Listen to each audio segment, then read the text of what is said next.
Okay, I got everybody muted for right now, but you guys can feel free to come off mute anytime that you want if you got a question. So typically what I'm going to do in your first week of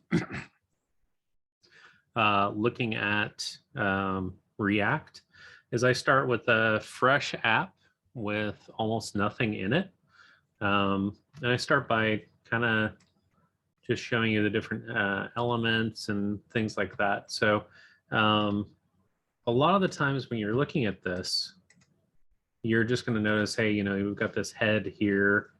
We got a body, div ID root, div class app, and that's pretty much all the page is. There's not much to this.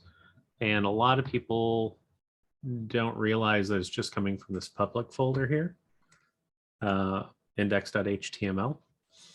And so like, you know, you could always just, select all here and delete it. And you could actually start off with a fresh HTML document, just like you would, you know, in Unit 1. So if you hit exclamation point and tab, that will give you a very basic, you know, responsive, because it's got the viewport, something with a title, and we're going to call this sprint in Morty. You know, you've got your doc type, your language, character set. That's lovely. I don't use Edge, but whatever. And then we have this body tag here. So it's got a head and a body. And if I save this, it's going to break everything in here from working. So if I refresh, you'll notice that it's just showing the oh, what do you call it? The HTML document right here. So there's nothing in the body for the React app to mount to. So if I go back over here to our index.js, last week you all did document, you know, query selector, right?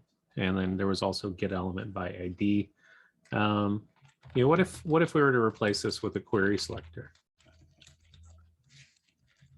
And instead of root, I don't like root, I like container. But we want to have it a class, so we'll do a dot, right? So if I have this document.query selector and it's looking for something called container, in here, it doesn't exist, right? Come off mute moment.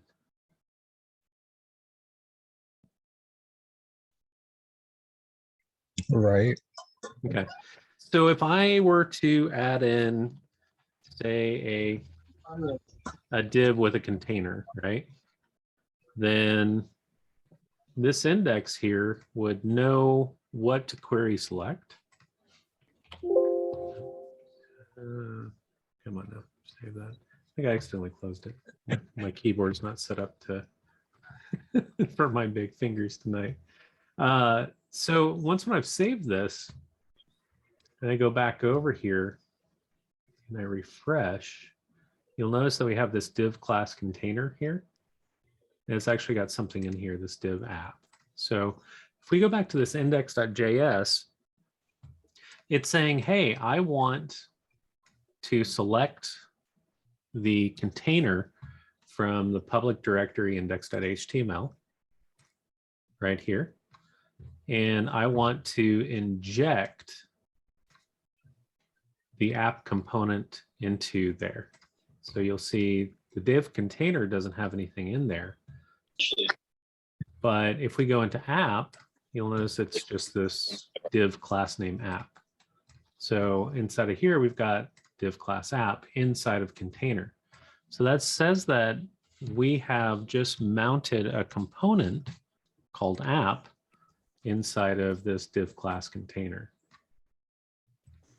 So if you ever hear about, you know, rendering app or rendering a component, well, you're already doing that right here by this. And pretty much this syntax you only see one time. So it's not common for us to do a document query selector more than just here, unless you just happen to have more than one query selector with more than one React app running for whatever reason. It just doesn't make a lot of sense. So basically it goes from pulling this in. So it pulls in the HTML document. It then runs index.js. It does a query selector on container. So it grabs this div here on line 9. And then it says, hey, I want to map this app.js file. And since this returns a div with a class name app, it puts that div class name app right here. And that's what you see right here. So like if I update in here and I say, hello world, you can see that it puts in hello world in between the divs. Hopefully that makes sense.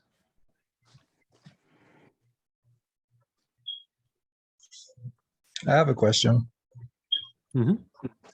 So why do sometimes like in the app.js, it'll have the in that statement and the document.query selector, sometimes it'll have sometimes it'll be like document.create element by ID or get element by ID. It's just a different thing. Mostly you guys focused on query selector because it's a lot easier. So if you get element by ID and say most of the time the way that it's set up is root, when you have get element by ID root, it's actually looking for something more like div ID equals, say, root, like that. So instead of having a query selector, it has a get element by ID, and this is getting the element by its ID, so long as it's equal to root. And it only gets the first one. So if I save this, refresh, you'll notice we have div ID root here. If I wanted to revert that, I could just do get element by ID and then put root.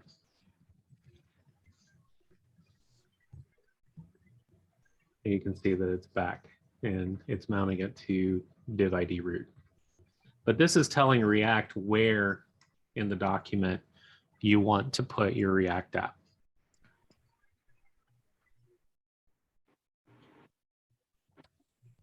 Works for you? Yeah, that makes sense. Okay, cool. So let's see here. I'm going to start going down the list. So we have one that we're going to say rendering an array seems to be the one that had the most people that were needing some more practice with. Who here needs that to be the priority tonight? So going through an array and making it show up on screen. Yeah, I could go for that one. Okay. Let me pull up a note on my other screen. Give me 1 second here. I'm just pulling up the Rick and Morty API docs because I'm kind of going to do this around their character schema. Yeah, that'll be fine. So I'm going to slowly also bring in some React hooks because we need to deal with state. And once we're starting to deal with that state, I'll kind of go over it. If anybody has any questions, please come off mute. This is the best time to ask questions. So we're going to import useState from React. And a lot of the times you'll also see React useState. So React is the main application, and after version 17 of React, this kind of became redundant. You don't really need it there, but like on my morning job, we still need it because some of the versions of React are older than that. I think we've got one that's at 16.8. So it's a good habit of knowing why it's there. Good muscle memory as well, because you can always lose that, but it's kind of hard to remember if you don't type it out. So whenever you see use state is a function, right? And you usually pass in something like an array or an object or a string. You'd also pass in like a Boolean value or a number. It really just depends on what you want that use state for. In this case, we're going to pass in an array, but we're going to pass in an array of objects. And mind you, I'm not saving this yet because there's still some stuff missing off of the use state. But all state is doing is all use state is doing is it's going to return an array of two things. That array is going to have what we call a getter and a setter. So the getter is the thing that you would get the information to view it. And the setter is something that will replace everything in that variable, in the getter variable. So it's kind of a little bit different than just doing, data equals and then doing something to data or data.push or something like that. You've actually got to use the set data for it, the setter. So if I were to do, say, an object with a key value pair of ID of, we'll just say 0. Name is Devante. Sounds good. I'm gonna get immortalized. And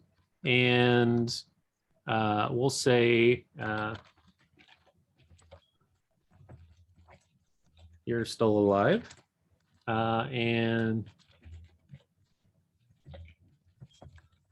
species would be human. And Devante, if we have gender, I'm assuming male. Yes. Sometimes. You try to be. All right. So what we have is we've passed in an array first, because you can tell it's an array because we have this square bracket. Losing my mind. So whatever we call our setter variable is going to be equal to whatever is inside of the use state. So this is going to be an array that has one element of Devante, basically an object with Devante's information in it. And then I'll go and put me in there because I can. So we'll do ID as 1. Oh, missed the shift. And we'll do a status 5. Yeah, I'll do awake. Why not? And then species, human, and gender. Yeah. Anybody else want to get on being immortalized? Oh, tough crowd. Come on. Well, I'll jump in. So we got James. Yeah. All right, so we'll do ideas 2. We'll do name is James.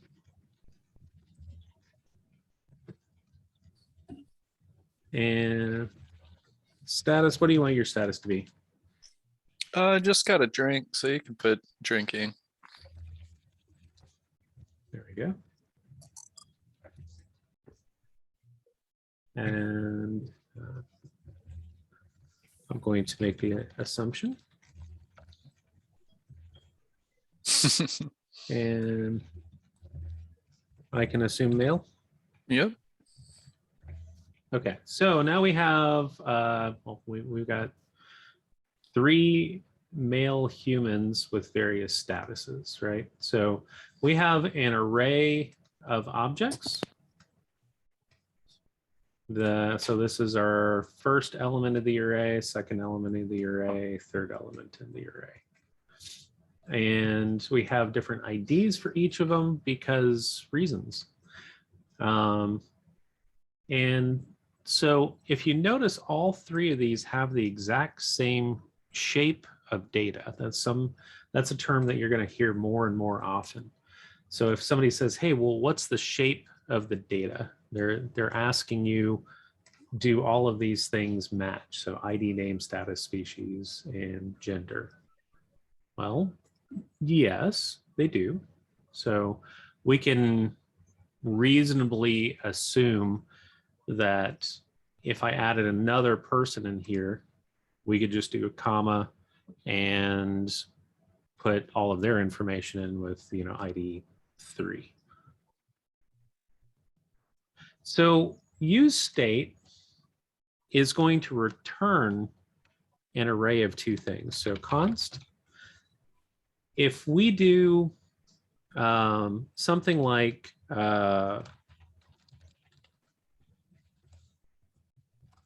my variable equals useState, and then we console log this,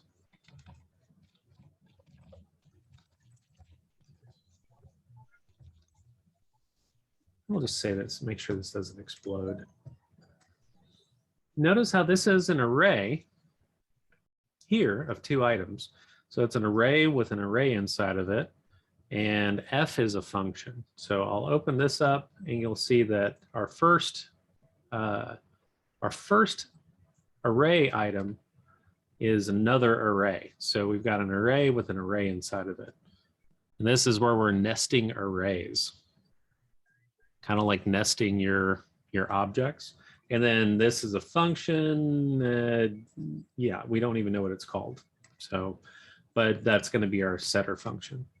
So to make things easier, what we've done is we have destructured these, kind of like what you saw with props, you know, where you're doing const curly brackets equals props, right? It's the same format, but this is destructuring an array instead of an object. Hopefully that makes sense. Anybody? Yeah, it makes sense so far. Okay, cool. So if we've got, you know, let's find a good name for this. So like people and set people, right? Because we've got people and set people. So that's great.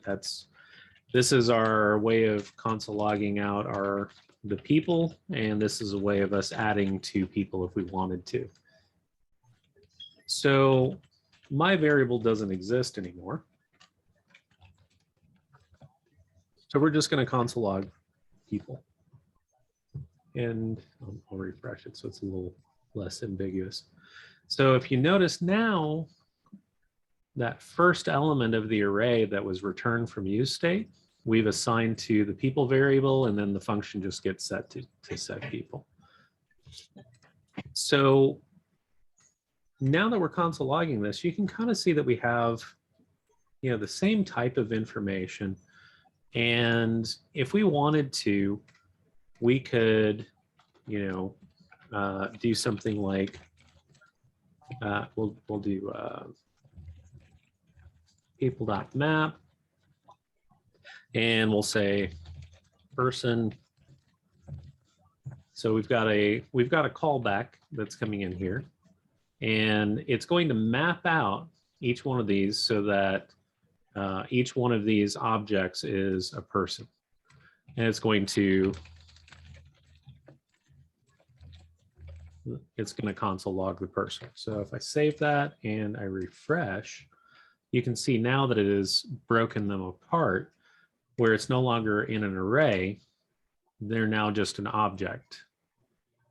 So what map has done, it has console logged 3 times because there's 3 elements here. So we've got this first element is Devonte's. We've got this second element, which is some weird guy named Brian. I don't know whose that is, but whatever.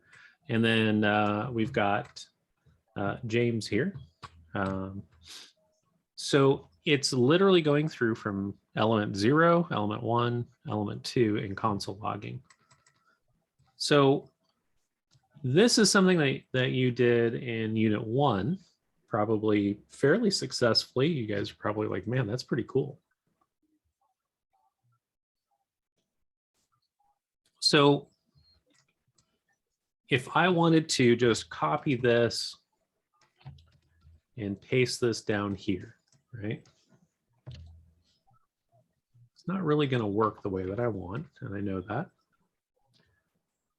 Might even break. Yeah, see, it doesn't like that. So what we have to do is we have to break out of this JSX mode. So if you notice, we're returning a parentheses. In React, whenever you see a parentheses in the JSX section where in your return, it says that you're dealing with JSX. Whenever you have a curly bracket, it says that you're switching out of JSX and going into JavaScript. So if I save this, it should still run. Let me refresh that. Yeah, it still runs. It still gives us our console log. So, I mean, you can run whatever you want inside of that, but we would prefer to have something in here that would look more like, I don't know, an article or something, right? So what if I wanted to do an article and did say person.name. So now remember that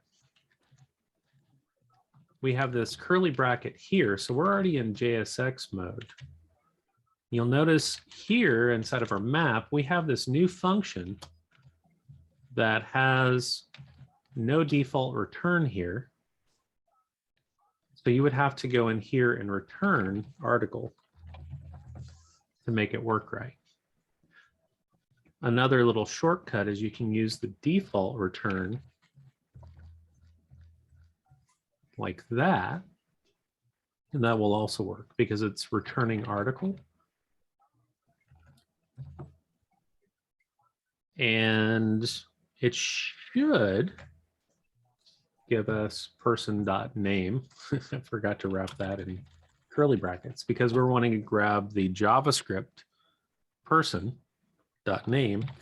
We're having to put in curly brackets. So now if I save this, you get Devonte, Brian, and James. That's pretty boring still.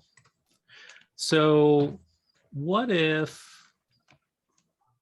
we wanted to do something like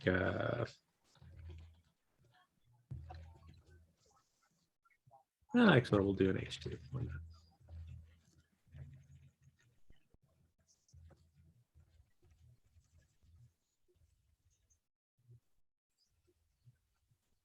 And say we wanted a paragraph. And we wanted to do something like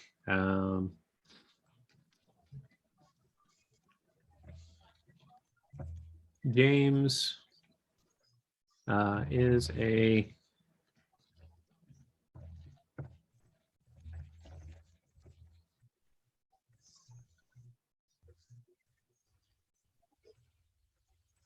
James is a male human who is currently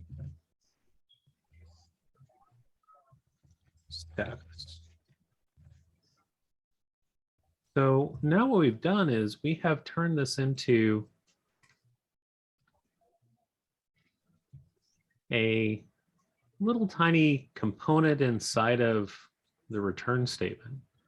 So if you notice, we've only done one article, right? We haven't had to write it 3 times with, you know, people element 0, people element 1, people element 2. So that map is allowing us to go over and iterate over this array right here. So what if we also wanted like an image or something associated with them? So we'll do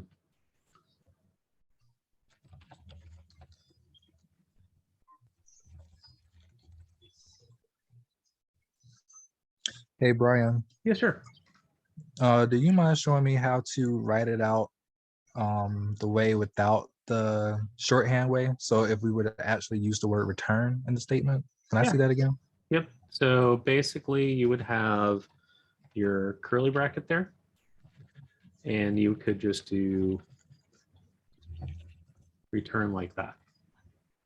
Oh, That okay. could work. Yeah, and it works. So you're returning article, and a lot of the times you'll also see the return in parentheses like this. And that's just forcing JSX to really say, yeah, we want this to be JSX.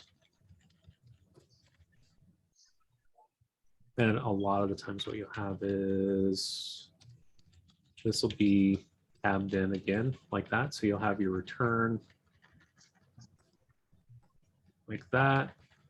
And then we'll have this on that line like that. And that's just so it's, you know, stylistically, it's easier to read. Okay, that makes sense. So I'm gonna grab this. Yeah, see, I don't want the whole API. I just want the yeah, its source is what it is. Yeah, they used to have that. Let me see here.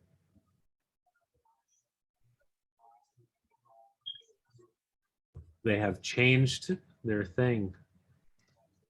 Let's see here. If I can find their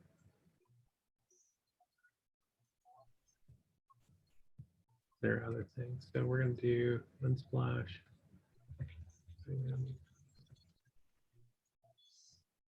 Go to URL, maybe that's it.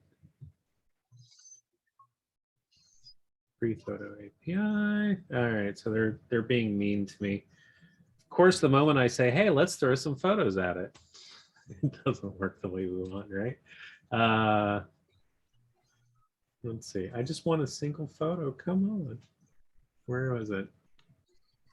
Give me 1 second. I'll find this here in a second. It's worth it.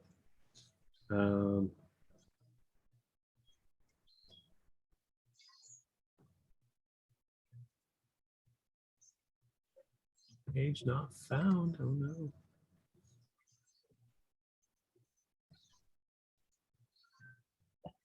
There we go. So this one.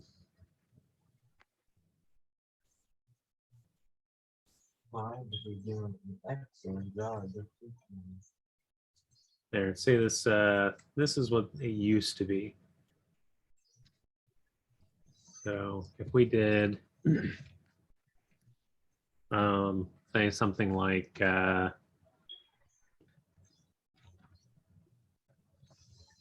on now.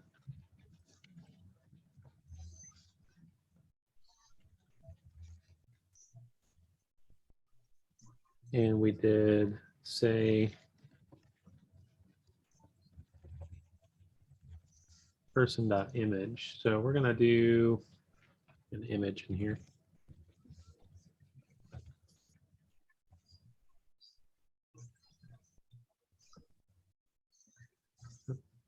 comma.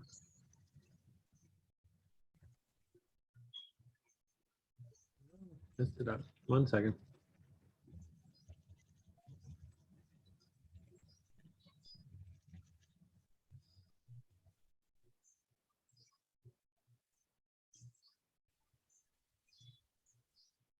All right, so let me save that and see if this works.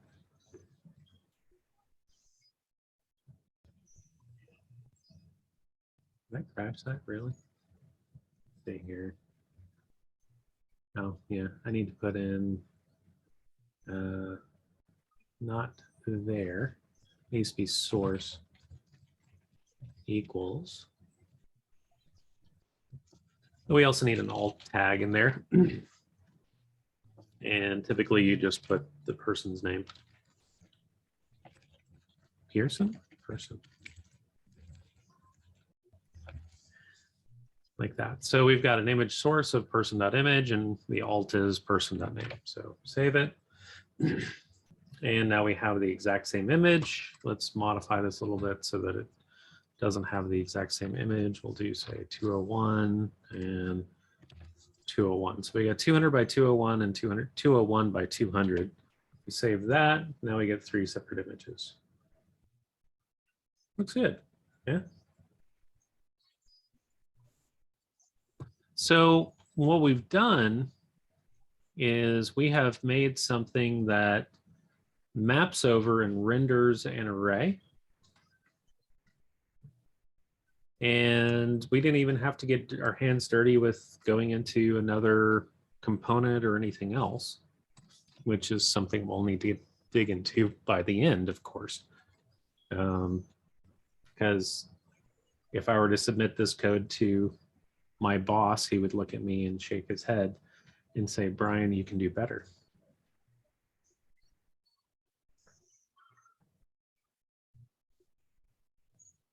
And he's actually a really nice guy. So any questions on getting this type of information to display in a list like this? So where you have, one article that makes it render, say, 3 times. So you got article, article, and article. All of them have the exact same shape of data, right? So for the array that is in the app.js, do we have to hard code it first? No, you could leave it. So like a lot of the times you might have this like as so initial people, like type today, equals, and then you might have something like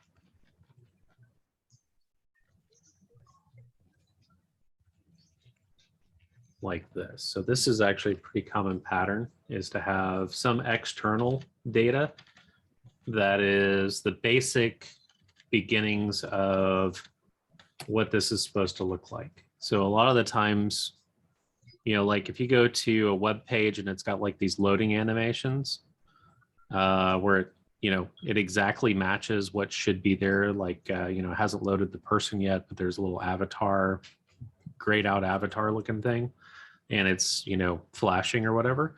That's just an image that does that. That's the same size that they're expecting.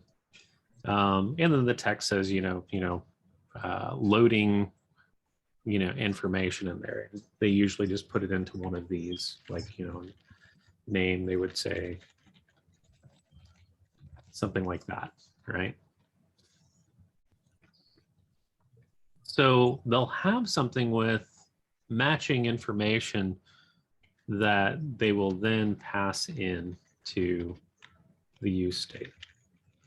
So initial people, like that. The biggest thing is that that's usually in the case where you're running an Axios call, and it's also pulling back and doing it's going to be inserting an array into that. So it always matches this data type. of an array. It never changes. So like this will never be a string. It'll never be an object. It'll never be anything else. So in order to kind of give you a demo, let me segue this into the Sprint and Morty. So this is the Rick and Morty API documentation. And you just go to rickandmortyapi.com. It's one of the better APIs out there. So like if I click here on get all characters, it gives me this HTTPS blah, blah, blah, right? So I can actually just, go here and it'll show me all of the stuff that's in here. If yours just looks like a bunch of run-on sentences, you probably don't have a viewer installed. So you'll see this JSON view, VUE.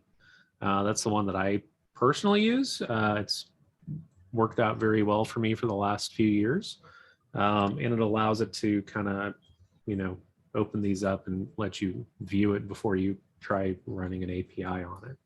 So what this is doing, this is just giving you your result.data information.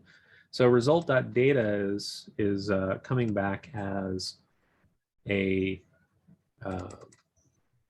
object. So it'd be like results.data.info is also an object. So results.data.info.pages tells you 42.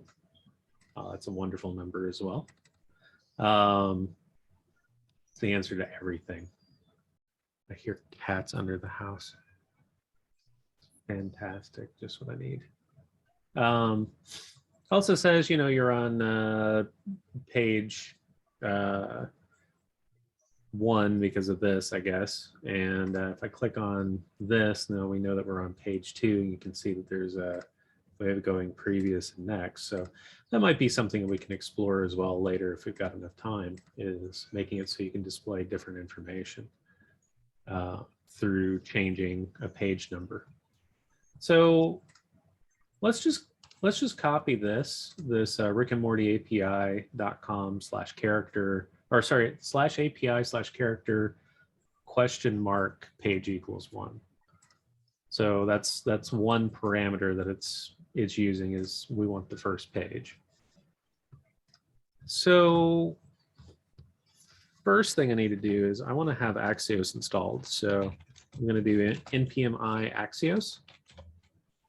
And this should install the latest version of Axios. Pray that they haven't modified it so it breaks me. And we're going to import it.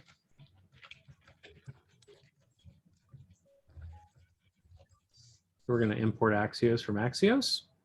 Pretty simple. Not using it at the moment, but we'll go ahead and run start, make sure that this isn't broken. Close that, refresh this. Okay, so we haven't broken it. So that's good. Let's do an Axios call, and this is where we're going to get into the other big one, which is your side effects. So we've got a hook called use effect. I'm being dinged. Let me mute that.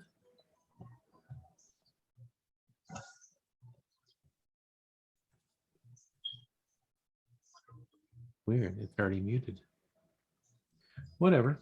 I guess Chrome is not muting my pages right now. So what we can do is we can do a use effect.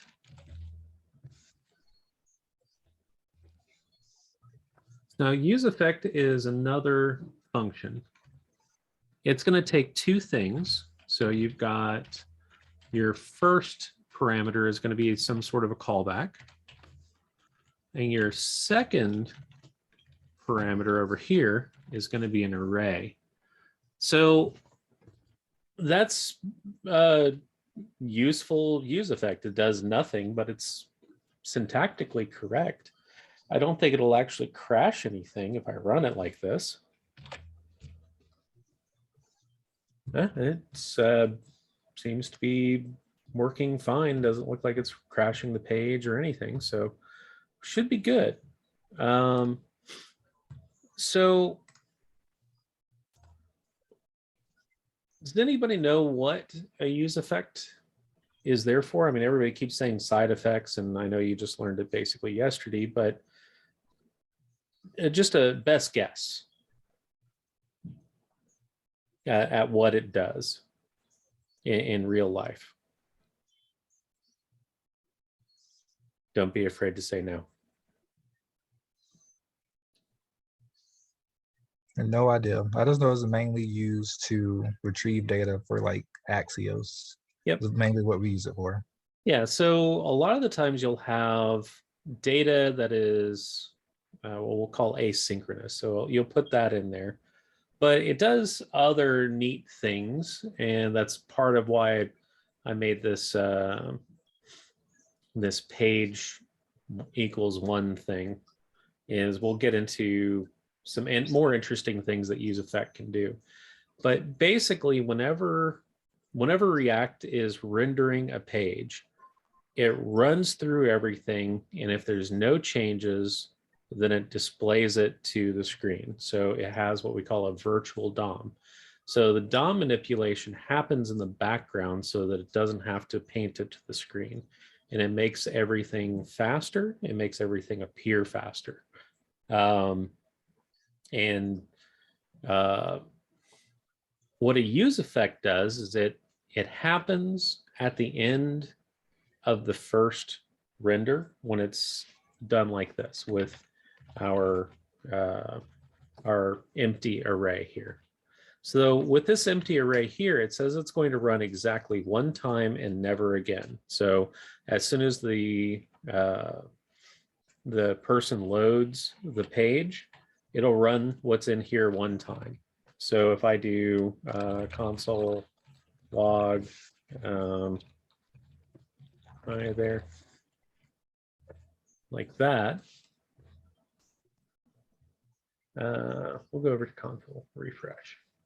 So you'll notice it says hi there. And this has happened after our warnings and the only one key prop, and we'll get into that here in a second as well. You'll need some sort of a unique key on the outermost element in that map.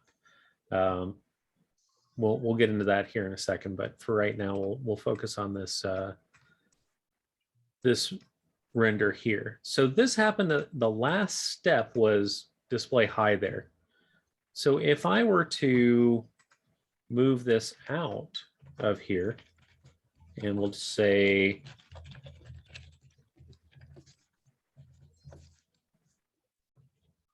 hi there and goodbye,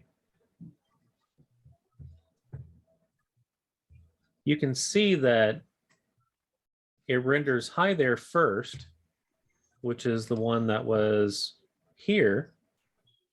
It completely skips over this use effect. It doesn't do anything. It then renders this, complains that there's no key on article, and then goes back and runs the use effect console log goodbye.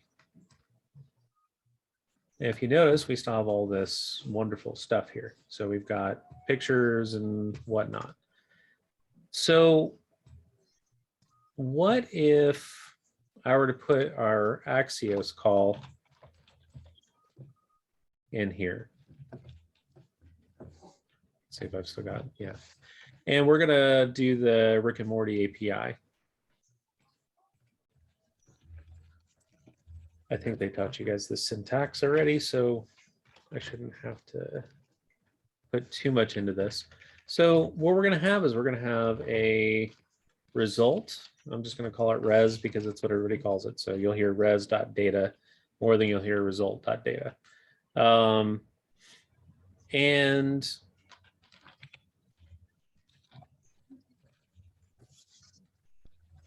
immediately, I'm just going to console log this. So we're going to console log our result right here. So we've got goodbye, and then it's going to run Axios, and then it's going to result. The question is, do you think that it's going to ever reload this hi there after it's done console logging right at the moment? I don't think it will, not until we start modifying this set people. But for right now, we can at least take a look at this result. So let's go ahead and refresh this again. So you can see it does hi there, goodbye, and then displays our res. And then res.data, you can see here, is sort of the information that we want. So let's go ahead and do, let me drag this over just a hair. That's going to drive me up the wall. So we'll do res.data. So we're console logging res.data. We'll refresh it just because it's being mean to me. And now we're closer. We're still not getting an array, right? So we probably want res.data.results in this case to get an array, because we want an array and we're going to overwrite it. So we're going to do res.data.results. We'll just console log that, refresh it. And you can see that we have a result of an array with 20 elements in it that have kind of the same shape of data. It's got some extra stuff in here, but the only ones that we really care about are image, ID, name, gender, species, and status, right? So what I can do is, we know the path to that array.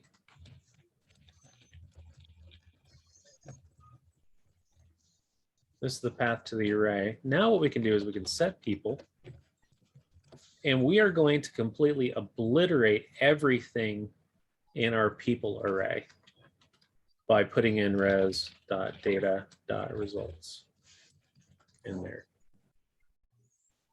But now that we have the set people, something weird's going to happen. It's going to say hi there twice in a single render. Does anybody know why? Is it because of the console.log? It's not the console log that did it. It's the set people that did it. So this is where we have the weird stuff that React does to make it so that it doesn't have to repaint the entire thing in the virtual DOM, and then, you know, it keeps track of what has changed on the page, so it only needs to change only what it only changes what's on the screen that needs to be changed.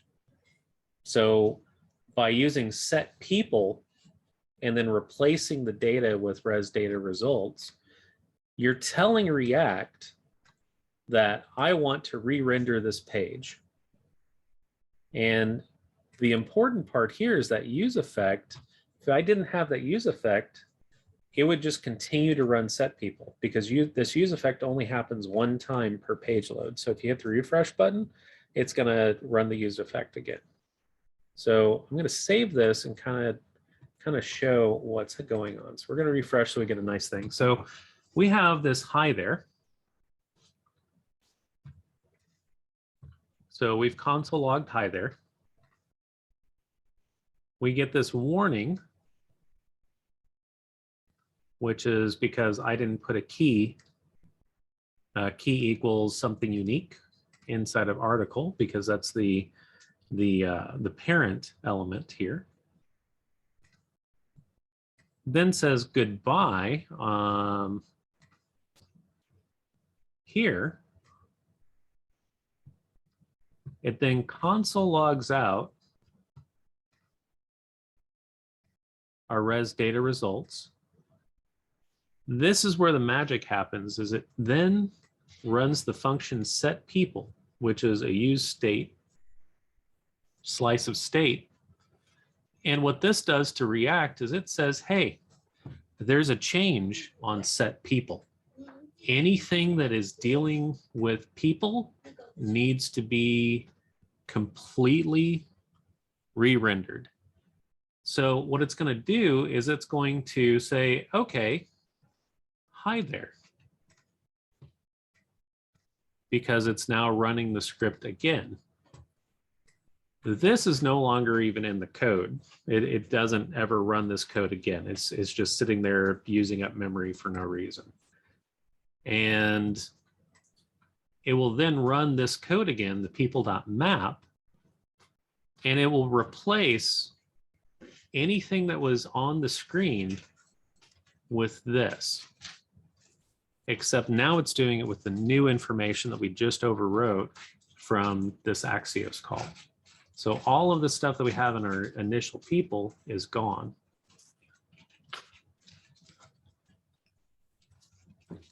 And it happens very fast.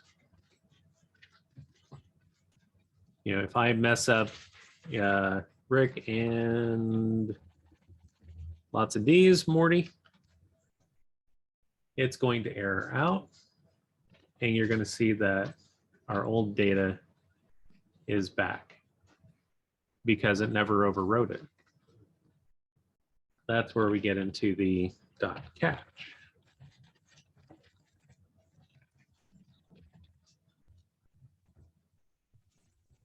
And you can just do a console log.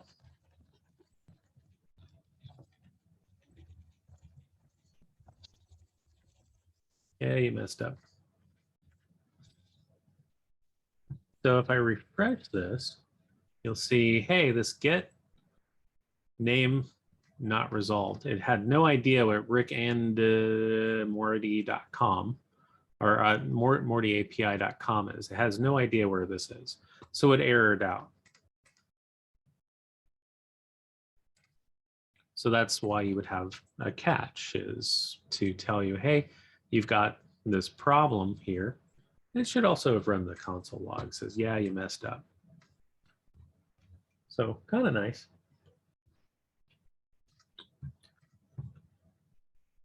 All right, have I lost everybody yet? Hanging in there. Okay. Is this making any more sense, or did I just confuse everybody? No, you helped. So the Axios is what we use to install our API, whatever it is, obviously. Okay, yeah. No, I think I'm on the right page. Yeah. Yep. So we're basically just accessing a web page with Axios, and we're getting data from that web page, but it's an API data, so it's in JSON format.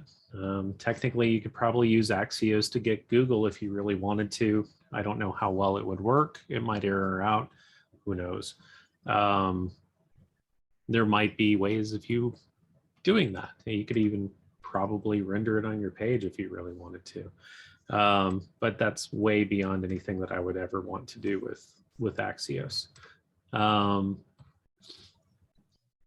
And to be clear, Axios is one of my favorite libraries out there. All right, so now we're back to where we've overwritten our data. So all of our data up here, it's the initial people, is now overwritten.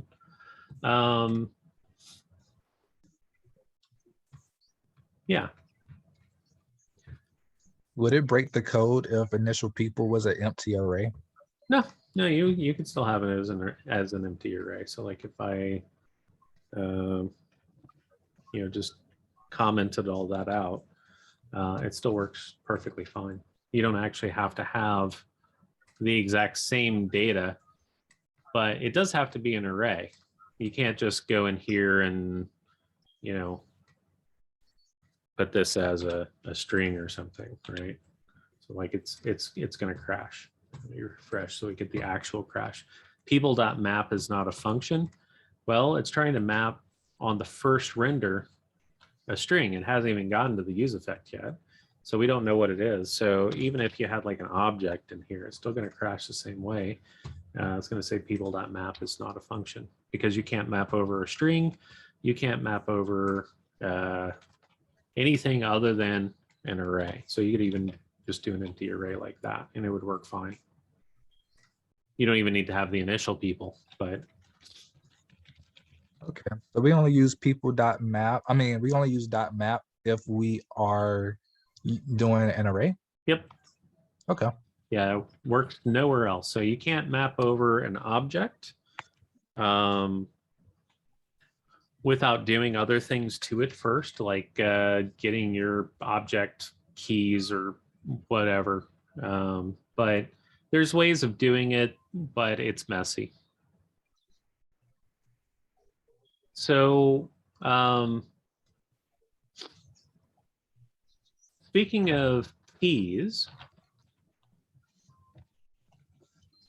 what a lot of the times what you'll do is you'll see something like app,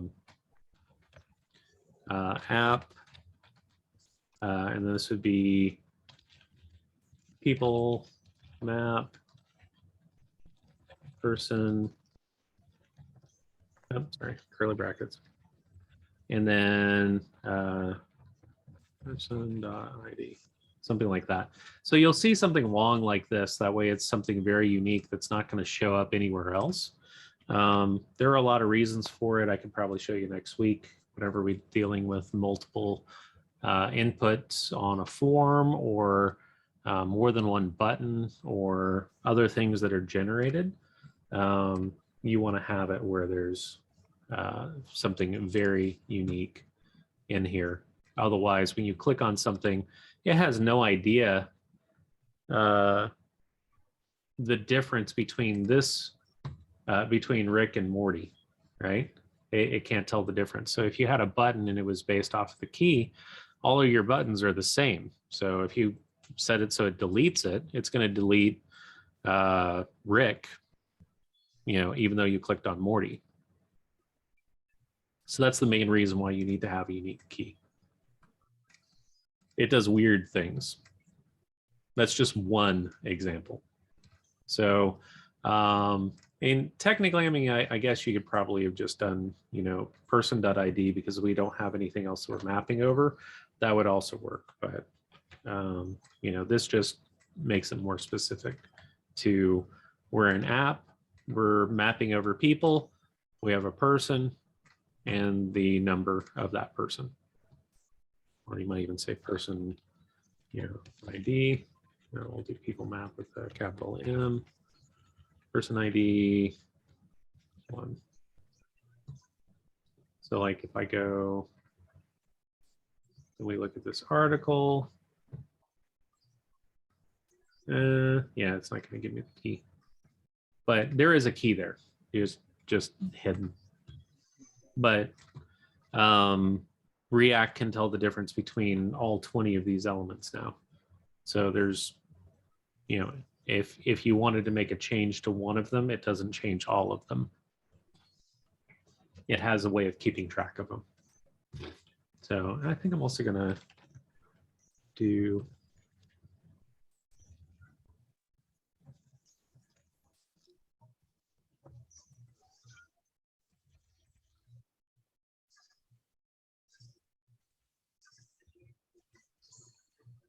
losing people. I'm going to make this so it looks a little closer to what I would actually do. All right. So now when I refresh this and look at the elements, you'll notice that it's a full sentence instead of having where previously was like Rick Sanchez, new line, is a new line, male, new line, humid, who is currently new line alive, and then in the P.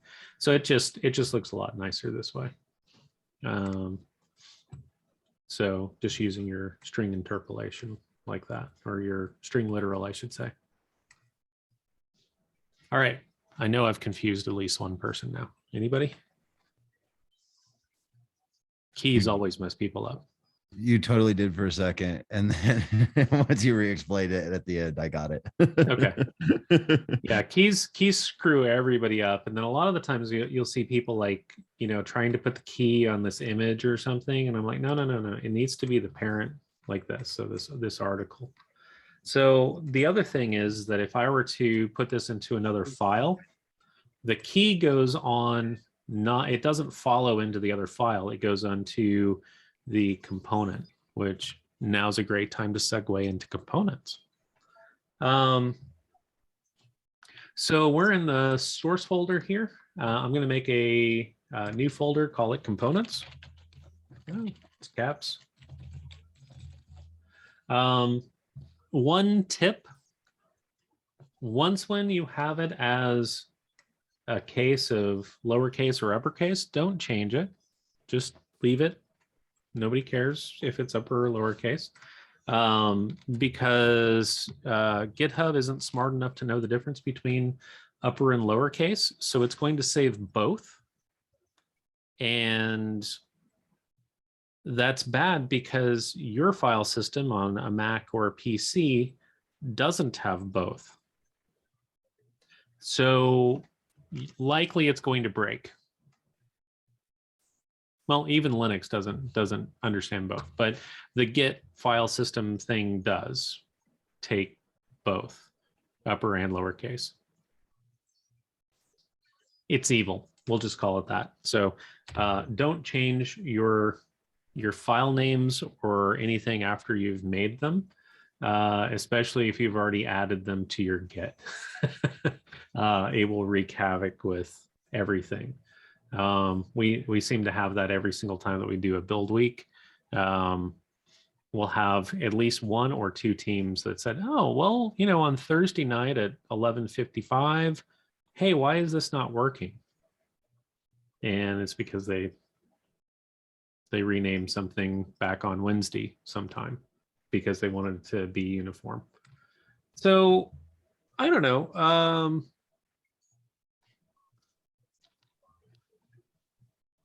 I'm going to just call this something really descriptive. Display single person card. There we go. And I'm going to show you something really cool. Something else that's really cool is you can also have a JSX file, which is basically just a JavaScript file, but it tells VS Code that you can start using your HTML shortcuts. So like instead of like you've seen me like having to mess with article, we'll do. Oh, let me just set this up. So we'll get into the JSX thing here in a second. I sort of went down a rabbit hole and I apologize. So we'll call this display single person card. We're going to equal this to something. And we're going to return, I don't know. So like if I do like a div, this is where the JSX extension, so .jsx, I can just type div tab and I'm already have a div.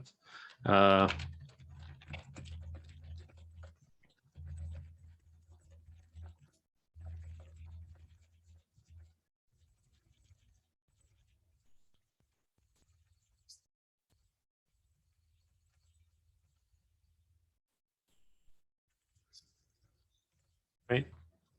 So we have a display single person card. We also need to export that. We're going to have this as our default export of display single person card.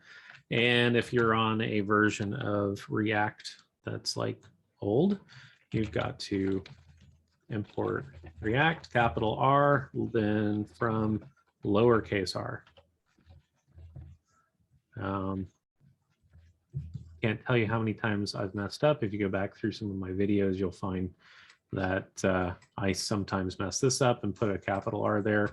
It usually shakes me up for about 5 to 10 minutes until a student says, hey, you've got a capital R there.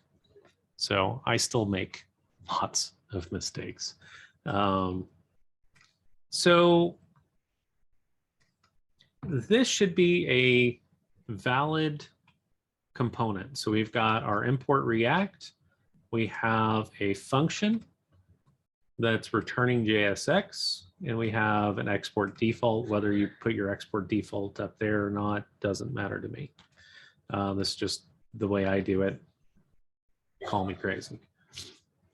So I'm going to go back over here to app.js, and I'm just going to kind of like, I don't know. Oops, sorry, I messed that up. I'm just going to comment this stuff out because we don't really need that. And we're going to do, we're going to import the display single person card. And this is where we're going to also get into where we deal with props. Before I even start putting in any of this stuff, also we have to import display single person card. I have my auto imports on. That's the only thing that's ever really been good for is that. So we're going to be returning display single person card. So if I save this, we should get 20 statements that say, hello, this is the display single person card component speaking, who the heck are you? Because, well, we're not passing any information down, but we're still mapping. So the map is going to go through that 20 times. So there we go. We've got 20. Hello, this is the display single person card component speaking, who the heck are you? So I've broken it. It doesn't look good anymore. I've lost everybody, right? All right. Okay. So is anybody lost at how this is pointing to this component? It's because you put it in the return statement in app.js, right? Yep. So this is in your return statement here. So whenever you invoke it, just like, you know, if you were to do, you know, display single person card like that in like regular JavaScript, that's what it'd be looking like. So you're invoking it in JSX looks like this. So when you invoke that function, you're running this function and whatever gets returned gets replaced right here. So your return for your display single person card gets put into this map statement in this specific instance. And yes, I have all of my notifications turned off and you guys can still hear them. That's horrible. And fantastic at the same time. All right, so everybody's good on that, right? Anybody who says no, please speak up now because we're gonna start going down the rabbit hole really, really deep. Because this is props. Good there. You lost or no? No, I'm good with your explanations. I'm good. Okay, excellent. So props, everybody is freaking out about props. First thing is I need to have props. So we're gonna put props here. I'm gonna console log props, save it. So if I go to my console, you can tell right here, we have this 20 times. So it is physically printing out 20 different props because we're looping over this 20 different times. If you notice, what is props? It's a curly bracket. What's a curly bracket? That's an object. So all it is just key value pairs that we're passing in. So what if I pass in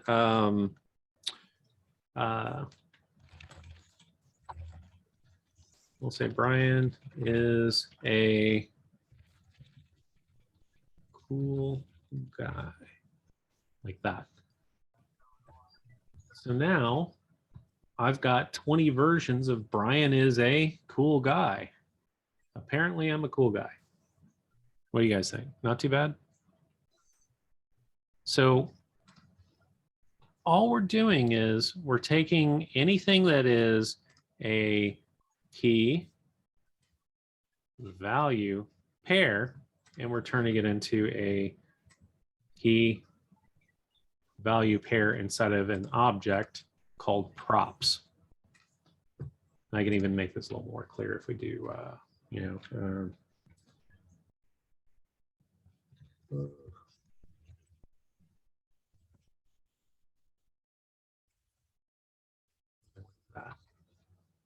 yeah, so now you can see props, and then it's just an object, right? Or props equals if we want. So props is equal to all of this stuff. So let me refresh because that's starting to get deep. So props is just equal to an object. Right now it's got a key value pair of Brian is a cool guy. What if I were to pass in we'll say person, and I'll do a string of hello world. So this is going to display hello world on all of these. Let me refresh. So Brian is a cool guy, person is hello world, but that's not very useful. We probably want person to equal person. So this side, when we have person is equal to hello world, this side is the one that actually is the key that we're going to be using in that object. So it would be props.person. And if I were to change person instead of being a string, and we change this breakout of JSX mode into JavaScript mode, and we just did person, so person is equal to person, whatever this is, the value behind this is now going to be props.person because we called it person. So we'll refresh that because it's getting deep. And now if we open this up and we go to person, you can see that it's Rick Sanchez's, ID 1, ID 2, things like that. So all props is just an object that you can access. So if we wanted to, we're going to cut that.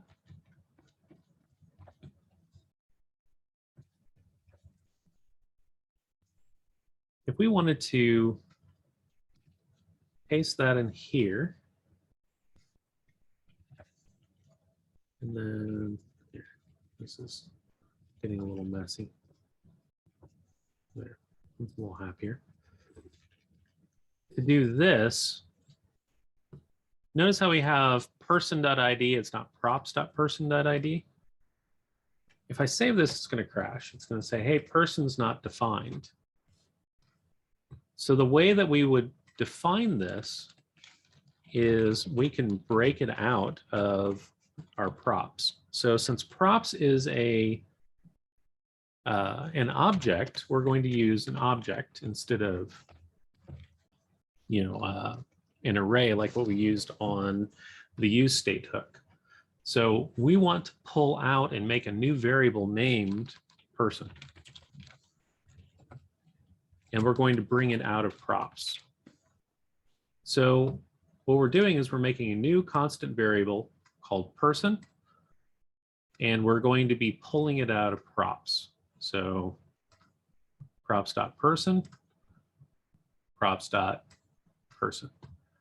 So now this is the exact same thing as if you did const, caps lock, come on now. Const person equals props.person. The exact same thing, except fancier and cooler looking notation that has these little mustaches there. Hopefully that helps anybody who's been having problems with destructuring as well. Anyone? Yeah, that clarifies some things. Yeah, for sure. So I'm just going to use this notation because why not? And see if it unbreaks everything. Well, yeah, So now we have broken out our loop here. But if I refresh, oh, we got that each child in the list should have a unique key prop. And if you notice, we've got this key here on article. It doesn't need to be in the component. So we're going to go ahead and just cut that. What we want to do is we want to have it here. So our key is on our item being returned, our parent. So this is still our parent here, even though it's representing article. I'll just save that and save that. So now we'll refresh, and now we should have that key thing gone again. So it's always the element that is closest to the return gets the key when you're inside of a map. That's just the easiest rule to remember. So if you were to create another child, would the key go to that child? Again, because of the way that React works, I don't really know, but I do know that you can't really put another element under here. So like if you did something like another article, you know, I mean, you can just see the whole thing is angry with me. So it always wants to be wrapped in one parent. So it only can return one element. So in this case, it's article, even though it's an element pair. It's opening and closing and has children. But you can still put in extra children in here. So, you know, if you wanted to say,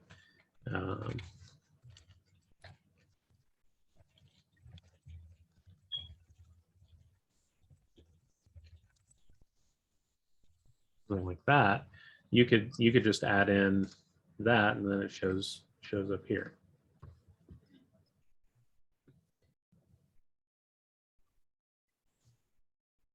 So by adding another child underneath the article, it works.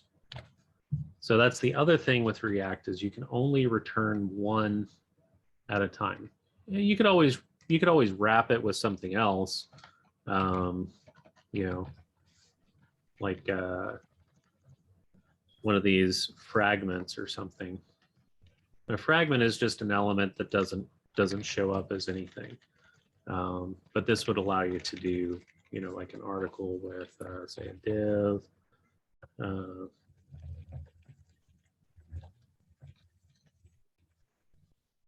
this is a border, really.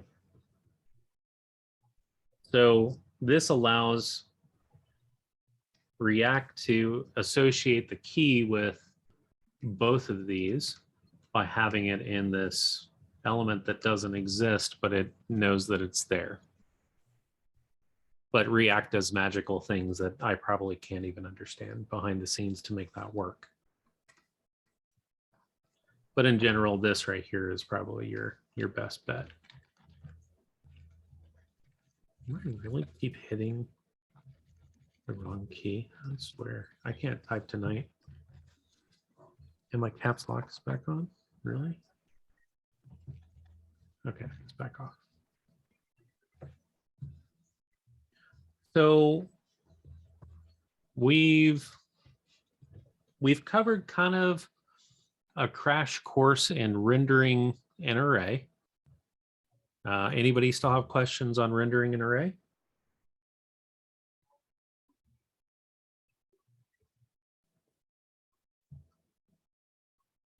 Oh, that got quiet quick. There's only 4 of you guys.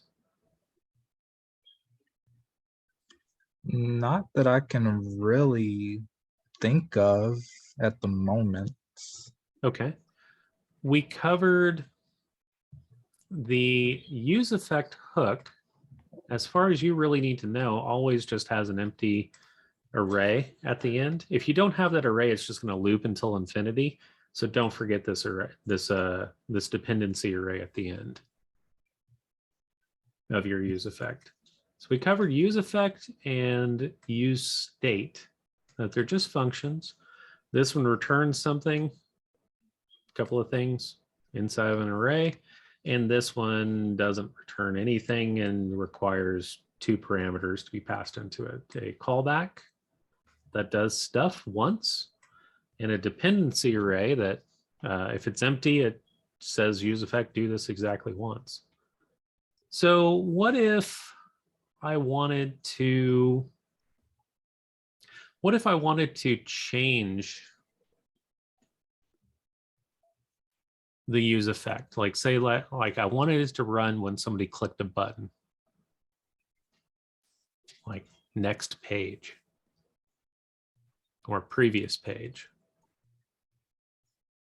Would you have to add another use effect, or could you add it to that one that you're already on? We could use this one, but we'd also need to have another slice of state.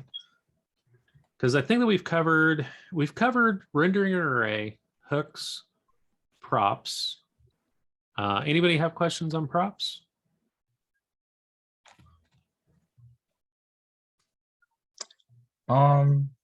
So your props passed from app.js to display single person, or did it pass from display single person to app.js? Yeah, so the props start here in app.js.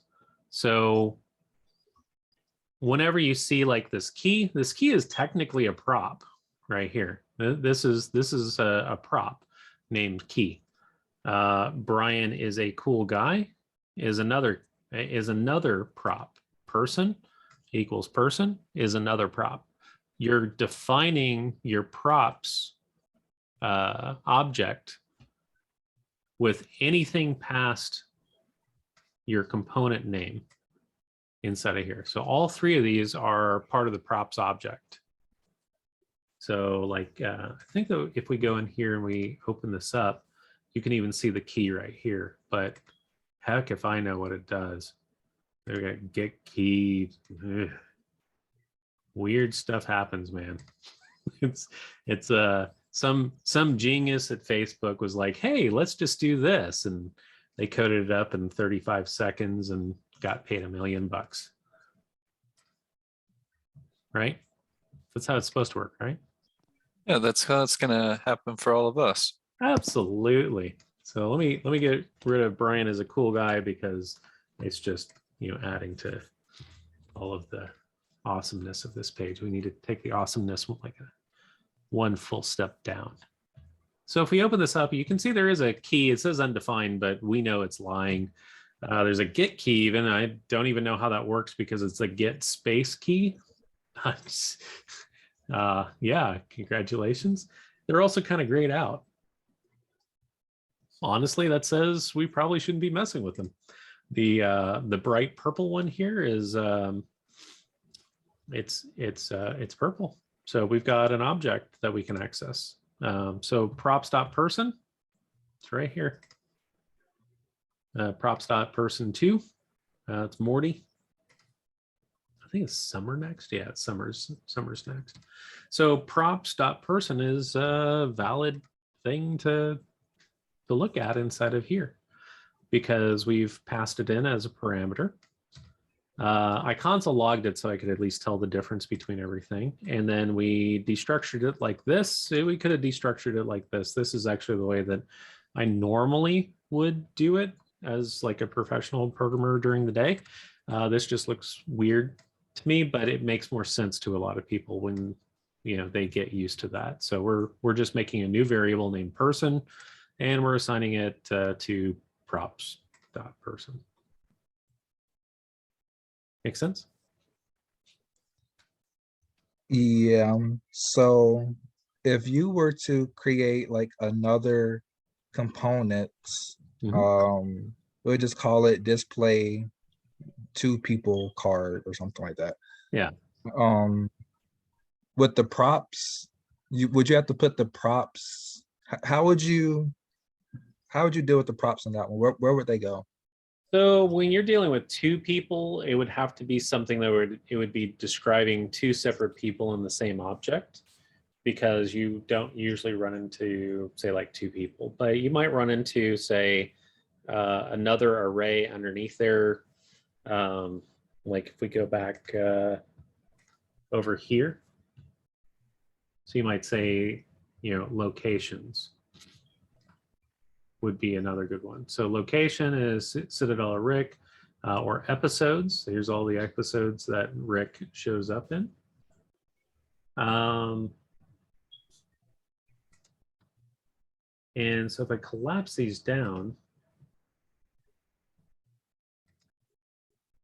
see, location is actually not anything you can loop over, but episode, because it's that square bracket, you can loop over. So you might have like display episodes or display single episode. And so you would pass from a map statement, one of these links right here.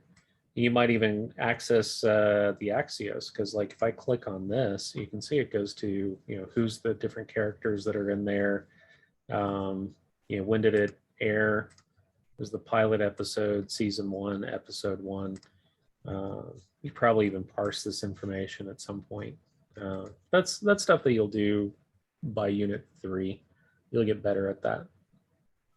But in general, it's the same pattern that you would have where you're passing down just this one chunk of information. So like that. So it would be episode, and then episode equals curly brackets, I guess person.episode would be where you would get it. And then I would render it to the display. Yeah, however, whatever information that you wanted to do with that.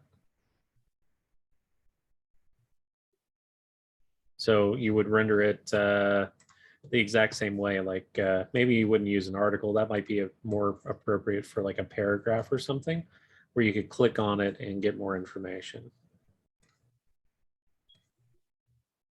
So would I render it to the display single person card, or would I render it to? You would probably render it like that would be chained off of display single person card. So you might have, display episodes. So like it would be something like we'll do a new. We'll say display single. I can't type tonight worth anything, and I'll do a JSX because I prefer it. It's not gonna kill anything if you make it a JS. I just have preferences, so I'm just gonna since this is like almost completely identical, we're just gonna copy this and then modify this. So it's not display single person card. This is gonna be display single episode.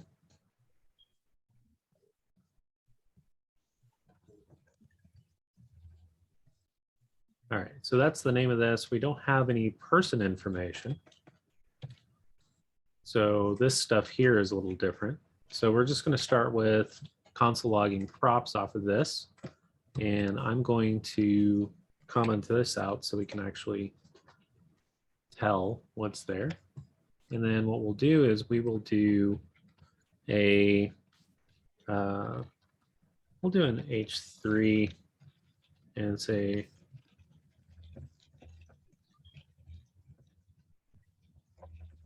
here's in the following episodes. And then we could do a map here. So we would do person.episode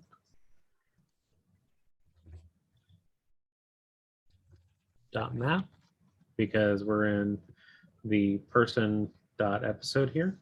And if we go back over to here, we can actually go person, and then you can see episode. There's 51 episodes here.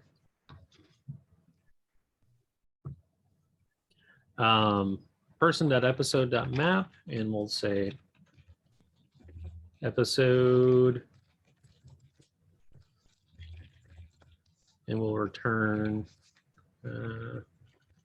sorry, we're going to do display single episode like that.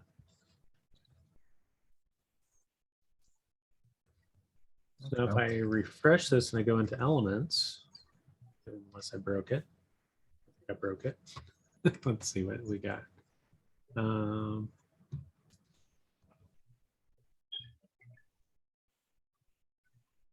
I break it? Maybe.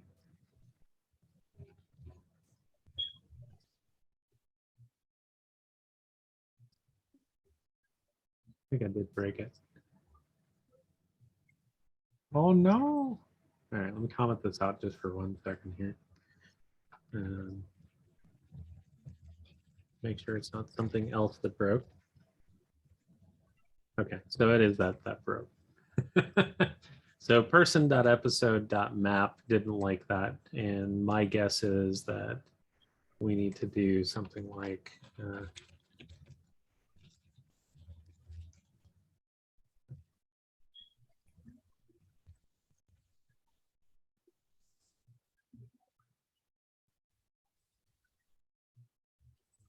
this. We're getting into nested data, which does some different things, and I don't necessarily want to show you guys chained things. So there should be 51 highs there. That apparently they show up in, well, quite a bit of them. There's only 1 high on that one. So what we've done is we are mapping our episode, and we're going to be passing in our episode like this. So we have a new props.episode, which is equal to whatever the episode is. So if I save this and refresh, go to the console. Oh, come on now. Why didn't you like that? It was working before. Read properties of undefined reading map. Yeah, I'm gonna have to do like some chained. Was it like that? I think. No, it does not like that. Line 17. Yeah, it doesn't like my episode.map because it doesn't exist in the original data. Yeah, this is why I don't like doing. I'm gonna have to do some optional chaining stuff. This is way beyond anything that we shouldn't be needing to be doing right at the moment. But it did work once.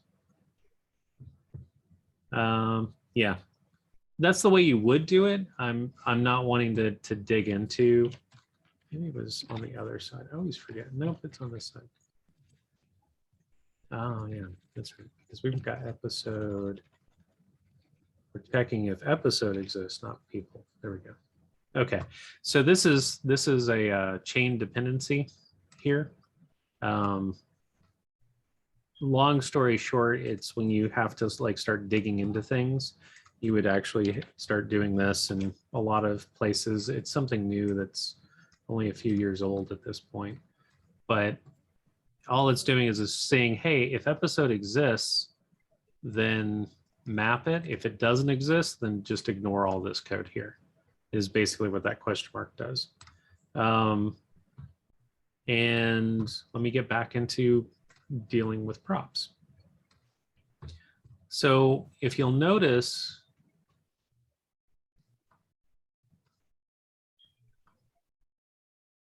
we now have links to the episode here. So what we could do is we could do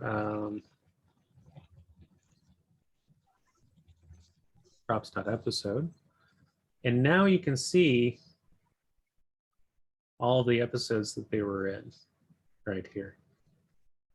And technically, if we wanted to, we could probably split this with a slash and then just grab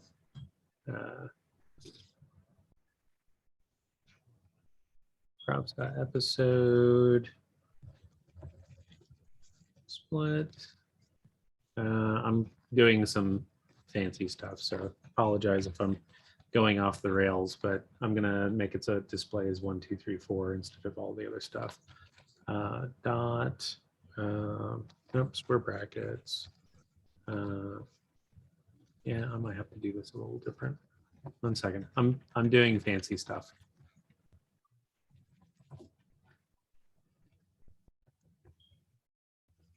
So we're going to set this to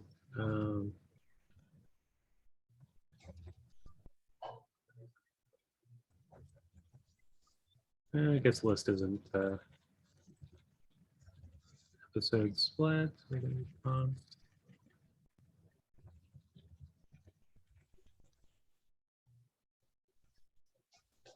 all right, so we're splitting it by this, and if I console log our episode split, oops, sorry, console log. I think I'm losing everybody now.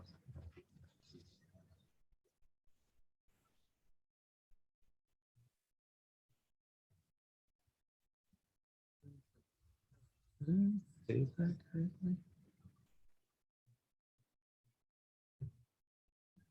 Oh, I need to refresh.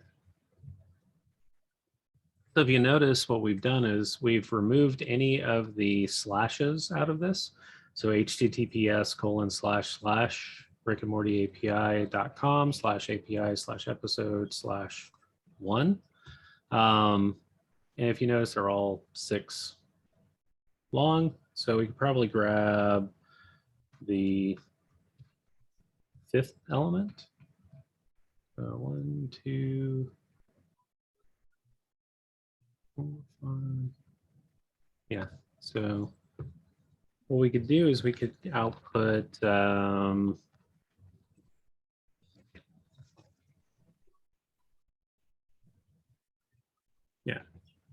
episode split 5. Yeah. So Rick Sanchez appears in the following episodes: 1, 2, 3, 4, 5, blah, blah, blah. I guess all of them. I think Summer showed up in an earlier one. Huh? Come on. Beth and Jerry, I guess they didn't show up in the first 6 episodes. Agency director only shows up in 24. There we go. So that's kind of the way that you might do it. So you're taking data that's available to display single person card, and you're passing it down to another component and then displaying it in here. And I had to stretch to find something to dig out of this to say, hey, he appears in the following episodes. Hopefully I didn't just confuse everybody that's left.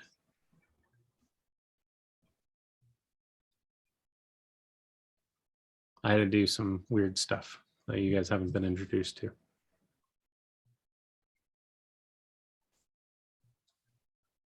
Mike, did I help or hurt?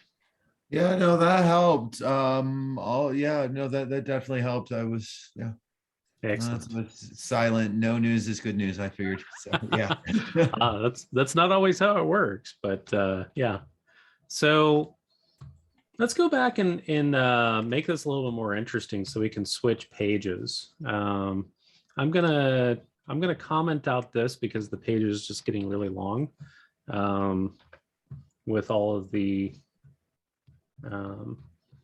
appears in episodes. So I'm gonna comment that out as well.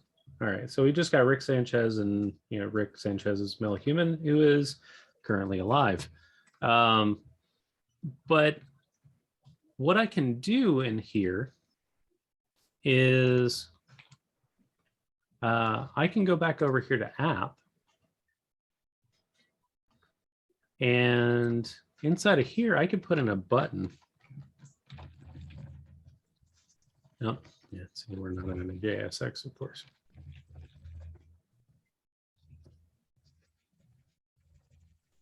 And we'll put in another button. We'll do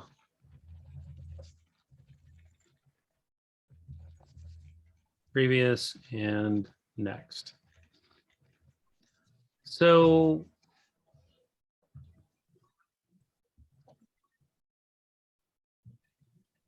let's make sure these render. Yeah, so we got previous and next buttons. They don't do anything because they're not connected to anything. But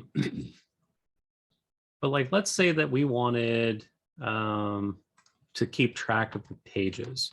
So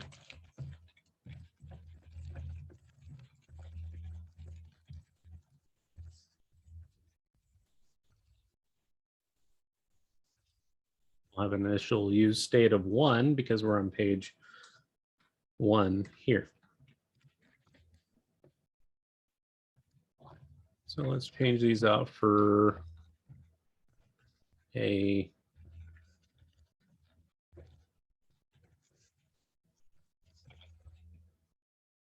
current page. Like that. All right, so we've got our current page. Now let's make an on click for this. And we'll do something like, well, we'll put this above the use effect. So we'll say, I'm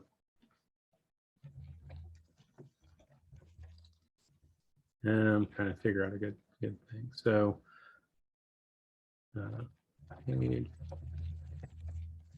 page selector, and we'll say const page selector, and then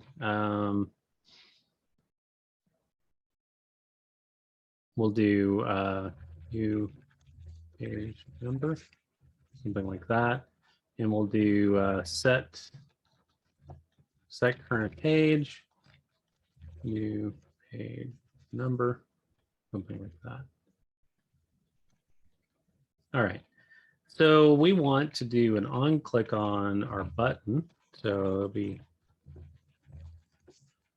and we're going to want to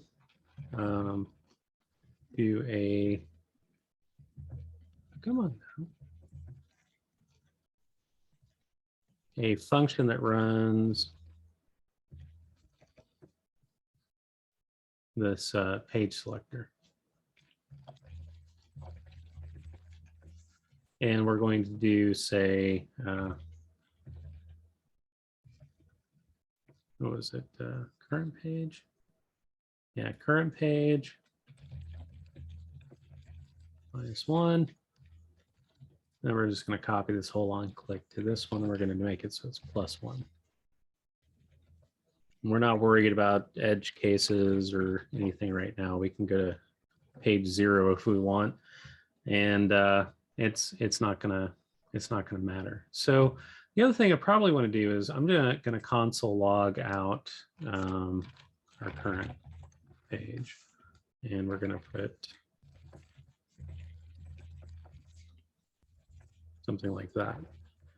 So if I refresh, you'll see our current page is 1. I click on next, current page is 2, previous 1, 0, -1. There's obviously not a -1, but these are now changing our page number up and down like we're expecting. Have I lost you guys yet? Sort of following along. Okay, well, sort of is better than not at all. Anybody not at all? Mike? No, I'm following along. Okay. So if you notice, I'm changing the page number, but it's not changing the current page here and then calling Axios again because our dependency array is empty. So the thing that changes is this current page right here whenever we click a button.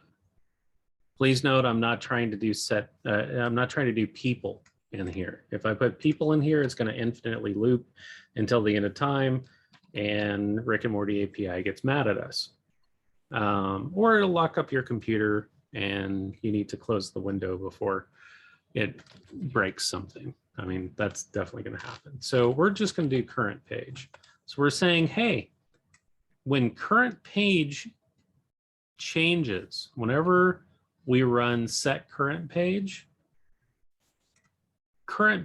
changed, and it's going to run this again. We'll refresh. We'll go previous. Page 0 doesn't give us anything new. Page 1, page 2, page 3, page 4,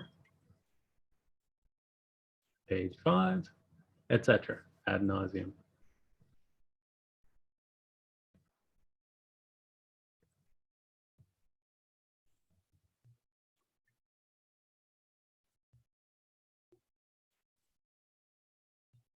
Iced tea. So what this is doing is anytime I click a button, we've done a click event, this on click, which runs the function page selector, which I'm passing in an argument of current page plus 1, which is now assigned to new page number. It's setting the current page with the new page number. Then it's done rendering already. So when it's on that on click, it changes new page number, or it changes the current page, which then reruns this whole use effect because current page changed. It overwrites the data inside of set people. Because that set people happened,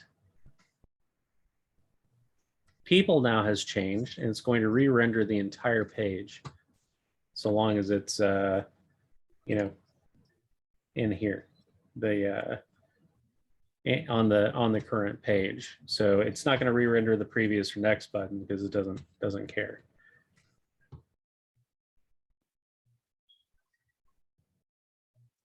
Okay, now I know I've lost somebody. Come on. Or are you guys just like, yeah, I got it, 100%, man. Yeah, I got it, 100%, man. So, and there's other things that you can do. You know, if you wanted to do another one, like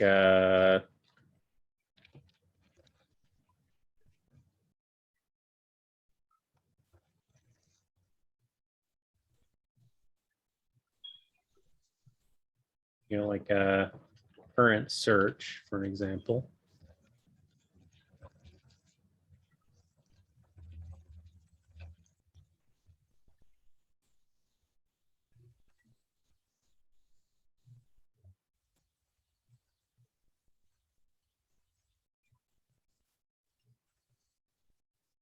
Make sure that this didn't break anything. You forgot an R in where is it? in the Axios part. Oh yeah, right here. Yeah, right there. All right, so it hasn't broken anything, so that's good. So what if we were to change our current search to Rick? Well, now all we have is Rick's showing up. Morty is no longer the second one, right? So we know that this will work. We don't even have a search box yet, so let's make an input box.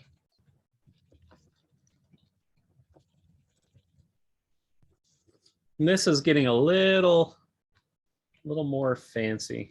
So we're going to save this and refresh. Back up to the top. So now we have a text box, does nothing. It's not connected to anything.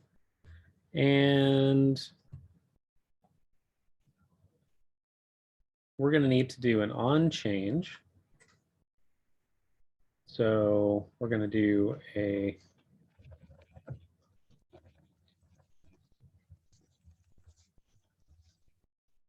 lowercase s. So we're going to say search change.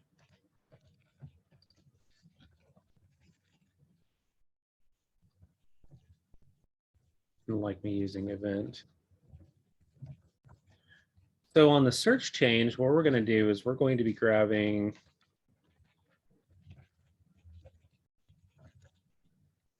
our event.target.value, and we are going to be replacing our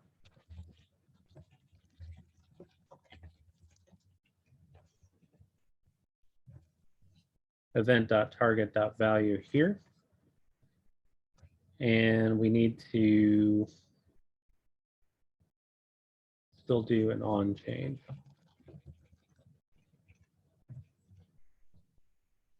And on this one, we're just going to pass in, we're not going to do any of this fancy stuff because we're not passing in current page plus or -1. We're just going to do search change. So the callback that it's expecting is an actual function called search change, so we're not invoking it here. I think this will work. So let's type the letter R. I see. Okay. So you can see it's refreshing, but we never put it into our dependency array.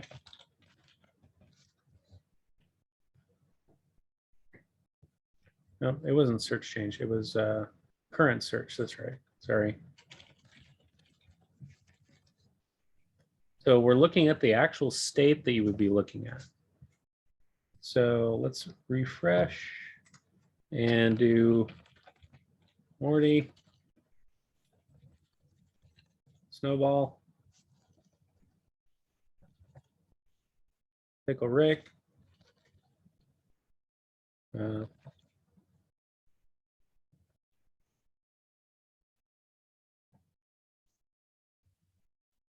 Yeah, it doesn't have any new information on that. So now we have a search box that's live updating.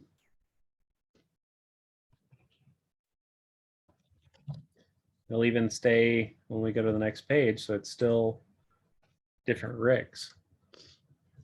But I'm going to show you a little. We're going to go to, like, notice how it's saying, yeah, you messed up. We're on current page 8. So what if we go to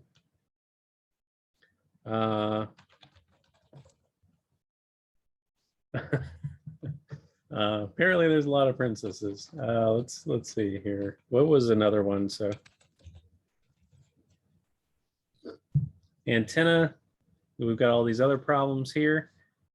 So it stops giving you information at some point because there's only one page of data for like antenna or princesses or whatever, right? So what we might do in the search change is we might set current page to 1 so that it stops trying to display as page 10 as something that doesn't exist. So if I refresh and I go to, so we're on page 10 and I do, now we're back on page 1. So that might be one of those edge cases. And then the other thing that you might do if you wanted to put like a, you know, a limit on previous or next, you could always grab the information from your info and plug it in there and make it so that it disables previous or next based off of whether or not it's over a certain number or not, or under a certain number. So something like, let's see here. We'll do the first one since that's easy. I can find it. So like on your button here, so we've got this on click function. That's pretty cool. You can disable a button by making it true or false. So what we can do is we can do a current page is equal to 1.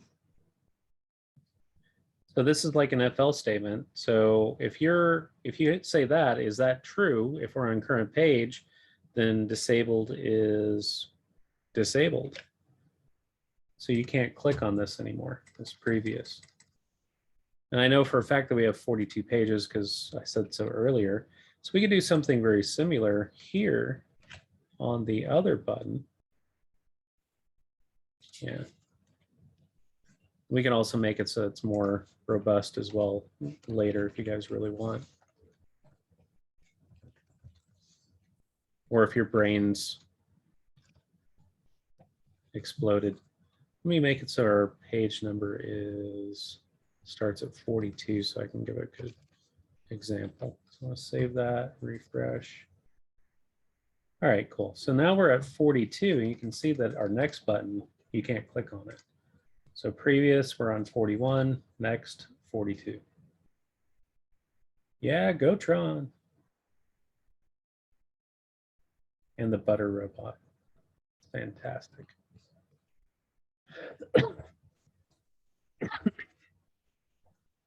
All right, so how do you guys feel? You guys want to see how to make the next button where it's actually generated from some other chunk of information from Axios? Let's do it. Sure. All right, so we probably want to make yet another slice of state. So we're up to 4 slices of state now. This is getting evil. And we're going to say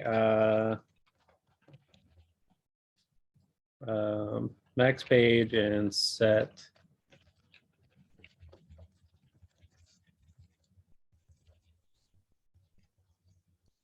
mess that one up. Tell you, I can't type tonight. And we're just going to set the max page to page 1 for right now. So we're going to, oh, you stupid thing. And change this back to 1. All right, so now we already know that it can't go below 0. So I mean, we don't have to deal with that. But let's go into this Axios and let's just look at that data again. We don't need the results.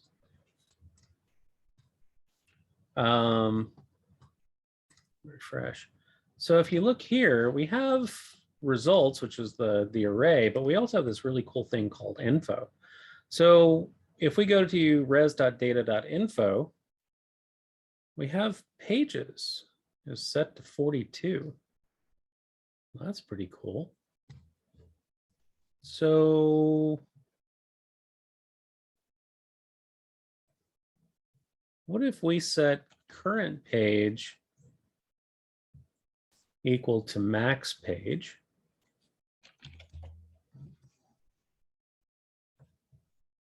So now both of these are disabled. And what if we set our max page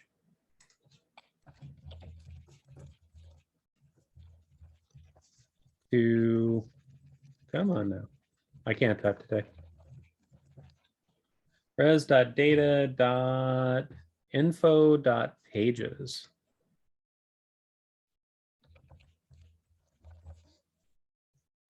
Save that. All right, so the next button is working. And let's check, we'll go ahead and set this to say 41. We're on page 41. We go next. Now it's disabled because it's generated from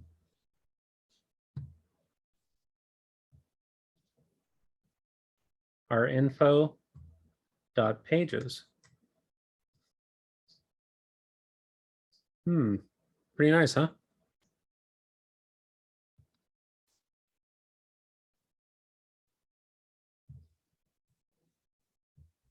Now getting where you get to generate, 1 through 42, that's another nightmare that's plaguing my dreams every night. I know how to do it, but it's a challenge. It's a really hard challenge. And this is one of the APIs that it works very well with because it tells you how many pages there are. So you could probably generate an array of numbers and map over those numbers and make it so the button goes directly to that page by changing your current page. Now I know I've lost everybody. That's that quiet. Everybody's like crickets. I think that's about it. Okay, Q&A. Anybody got questions? I've got answers. Or blank stares. If you remove that console.log, will it break anything or no? No, I have console logs in here. The console log in there doesn't do anything. This one doesn't do anything. This one doesn't do anything. It just gives me stuff to look at on the console. So like now it's pretty boring. Let me go back to page 1. So even when I click on something, it's not putting anything in the console because I'm not console logging anything. So, and typically you in production code, you won't have any console logs by the time that it reaches the customer. So that's just for you to look at. And I don't think I've even got all of the different tools in here. So like, yeah, I don't have any special tools on here. Yeah. Lighthouse. Yeah, here we go. Let's see how this, we'll run a test on it. Why not? But yeah, I don't have like React dev tools or anything. Hey, that's not bad considering it's running on my computer. It's partially accessible. It's following some best practices and it's search engine optimized. Oh, that's horrible. I didn't even try. I'm doing better than most companies. Yeah, so the idea here is, just start with something very simple and then start expanding on it. The sprint sort of follows this same thing. You're going to be asked to map over an array and display stuff. As for styling, I think that they have styled components in there. Did anybody have any questions on styled components? Could you possibly show, because I was having difficulties with this, in like a style object using like a ternary expression or whatever the hell they're called, to like change the color from like red to blue based on the state of it or whatever? Yeah. So like what like let's say we have const style is equal to an object, and let's say we had color, and we're going to base this on, say, page is greater than 1, right? So if you notice, we have the key here inside of this object first. So color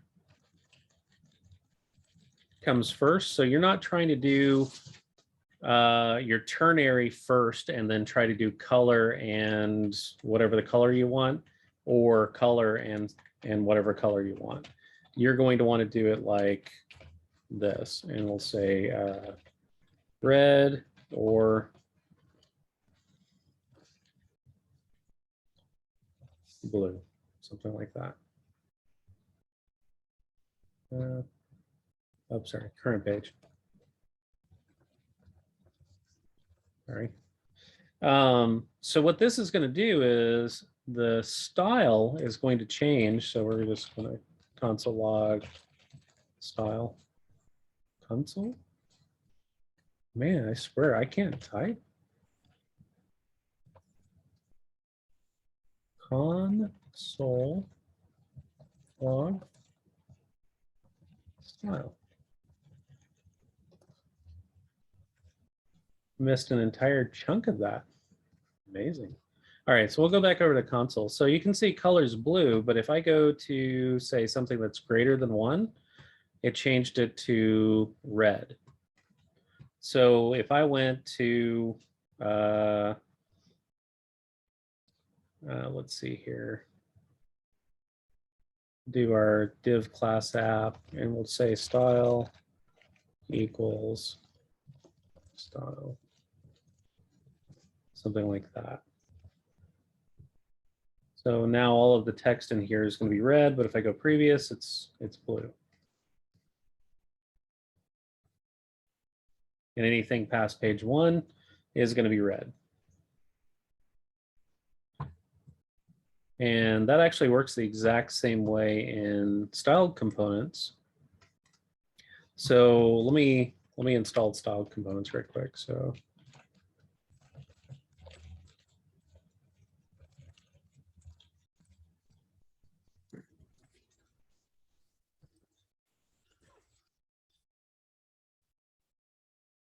we'll import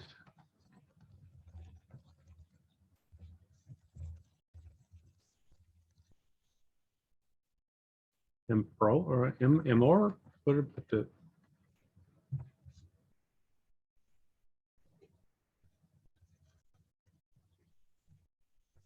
Yeah. So what I might do is I might do a what was the name of this thing? App. So it's a div, but we'll say div. We're going to equal this to style.div, like that. Now, in style components, if you want to do a ternary, you have to pass information via props. So if we do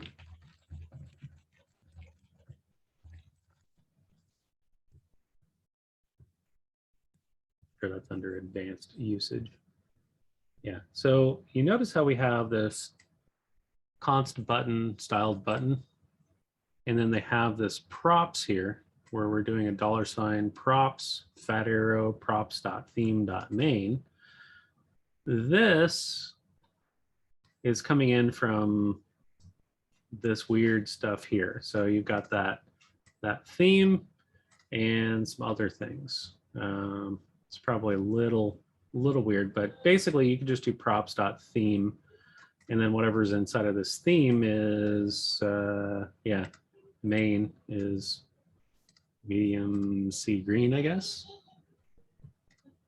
So kind of running down the rabbit hole on that one. We will do that same basic idea here where we've got color. I'm just going to copy this. And we're going to do props. We're passing in props. And we're going to do props instead of theme.main. We're going to do props dot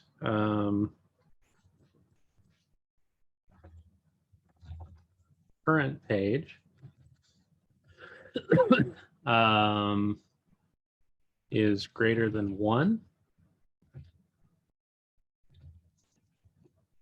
And what was the first one? It was blue. If it's not greater than 1, then it's red. Put that in quotes. It was blue first, then red, right? That was red, then blue. Oh, whatever. I'm gonna just get rid of that for 1 second. So the thing that we want to pass down into this div is going to be our current page. So this is where we're getting into some more advanced weirdness here. So current page is going to be equal to current page. So we're making a props.current page here. And then we're passing in whatever the current page as its value. We're going to change this to a capital D because that's what we called it up here. And right here. And then at the end, should be a capital D. All right, let's see how much this explodes. Oh, I haven't restarted the server. All right, so now first page should be red and second page should be blue. And that's probably the most advanced part of doing styled components. Yeah, style is not defined. Hold on. 15, 51, 15.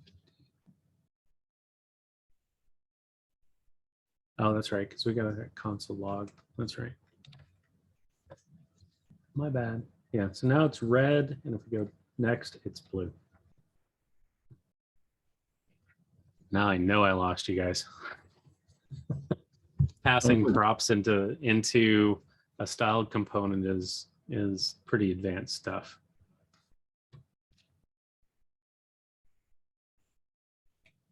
Also known as evil.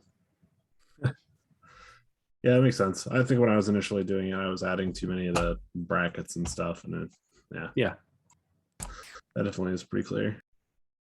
So remember, this right here is the style div is returning a string. So you've got to break out of this string. So that's the $ curly brackets. And it already passes in props. It's already called props. It's already been defined as props.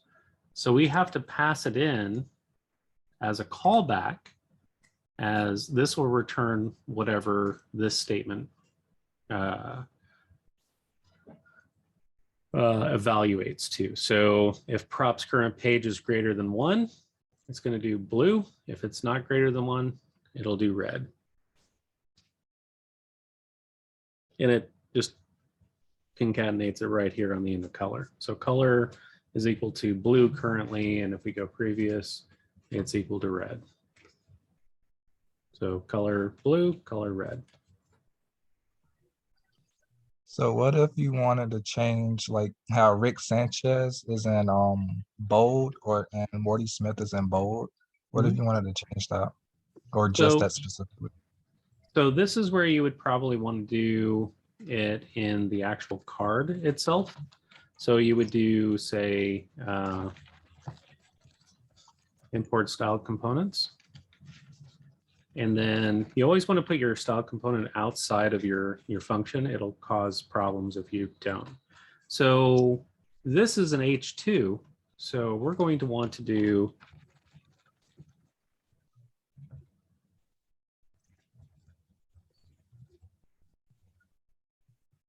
so we've got, I want to call this styled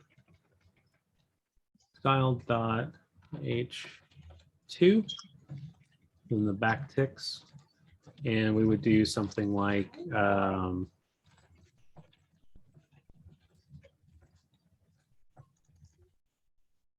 700, like that. Oh, I think it's already 700.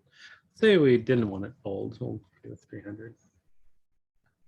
I'm gonna have to refresh that. Come on.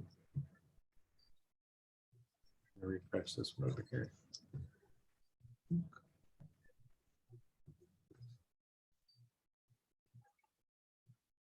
Oh yeah, that's right. I haven't applied it yet. I've defined it, but I've never used H2 anywhere. That's fine. So I got to change these to capital H2. And you can call these anything you want.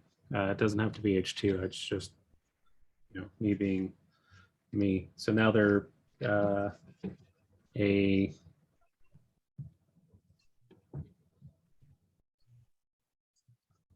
we select this. You'll see the font weight is 300 now.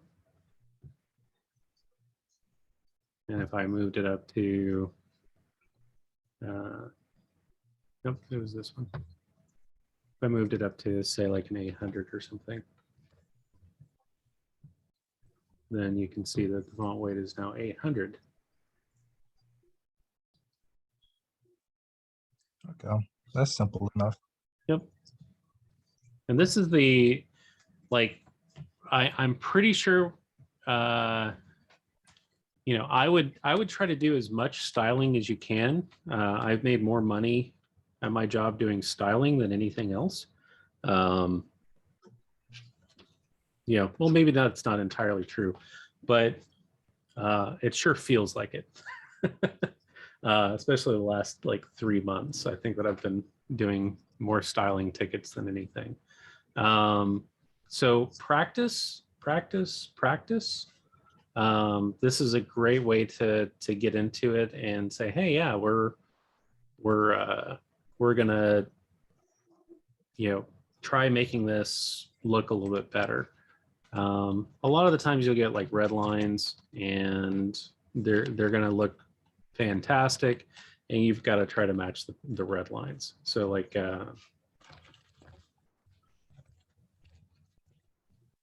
I could do colored blue, I think.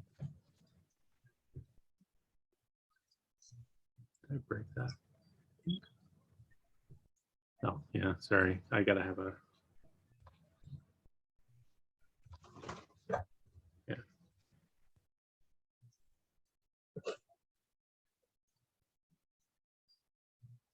That looks horrible. But yeah, it's totally the way that you would do it. What if you wanted to change the image size? You would have to make an image. So you would do something like,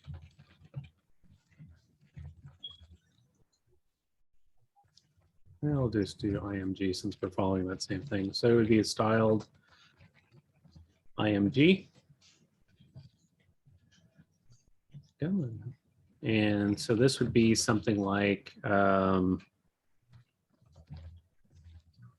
width, we'll say 100 pixels, and then we'll say height. And again, so I saved it, it didn't change anything, but we've got to change this to a capital I. Like that. So now we change the image size. We could even do a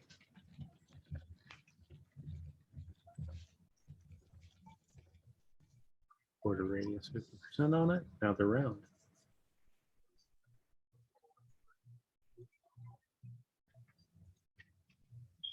Make sense?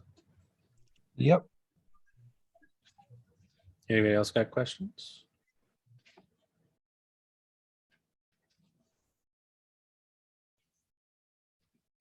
Going once, going twice? 3 times? All right, well, I'm gonna go ahead and stop the recording.